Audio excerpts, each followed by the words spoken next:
What was he called before? And somebody here asked that, do you believe that Jesus died for us? The day I will see a white man dying for a black man, then I'll believe in the white Jesus dying for black people.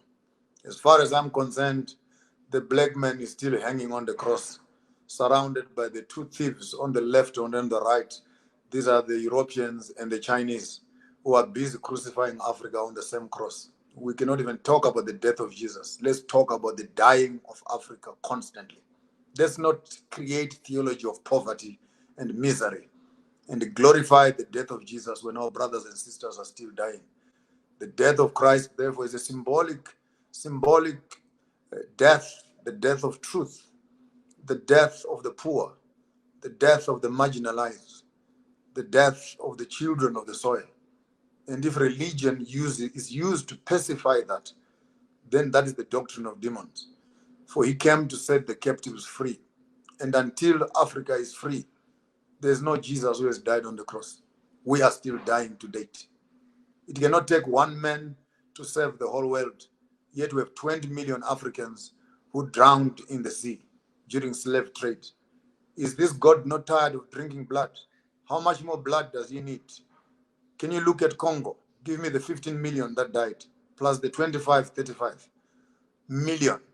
Calculate all the wars that have been fought in Africa. How many more millions? You tell me that all this blood that has been spilled is worth nothing, except the blood of one man who hung on a cross. So theology must not be used to create a sympathy for the white man. Theology must be used to evoke the African to start thinking, have we come down from the cross yet? Or the Romans, they have not changed. They're still Europeans. They are still nailing our hands, the style of our work, putting on crowns of thorns on our heads, managing our minds and what we think, piercing our sides, poking our reserves of food and etc., nailing our feet, passports. You cannot travel without this and that. Can you tell me that Jesus died on the cross? The day I see a black man free, I will start talking about Jesus who died for the sins of the world. He could not have died for the black man, and the white man who believes in him did the crimes that he did.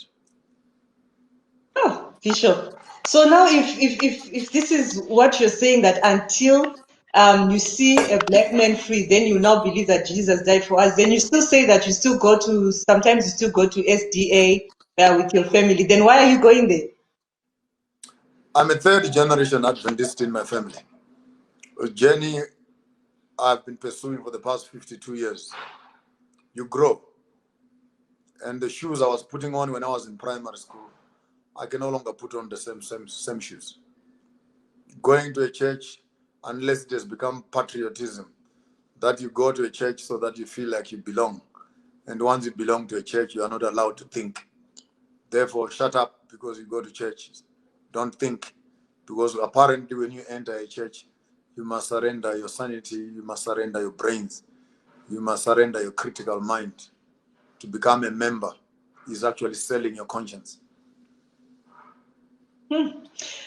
Bishop, and many people also believe that Christianity is the way to make heaven. Does it mean that our forefathers who died before Christianity was brought to Africa didn't or won't make heaven? The paganism of making an African wait for the heaven in the sky when the European is eating the heavens on earth is another doctrine of demons. Therefore, education and religion has become a passport of escaping from poverty. I don't want that religion at all. I cannot go to heaven to walk on the streets of gold when I have never touched the bar of gold on earth. I can't walk to heaven and own the estate of heaven when I fail to look after my own ground. Question: if God wanted us in heaven, why did he create us on earth? Now it's a big mission to kill all of us and resurrect us and move us to heaven for 1,000 years and bring us back here again. Why the bother? To kill people during the time, to kill people during the times of Noah and to preserve the devil. To kill your own son and you don't kill the devil. And apparently you must wait until the end of time to kill the devil. Why kill your son when you can kill the enemy yourself?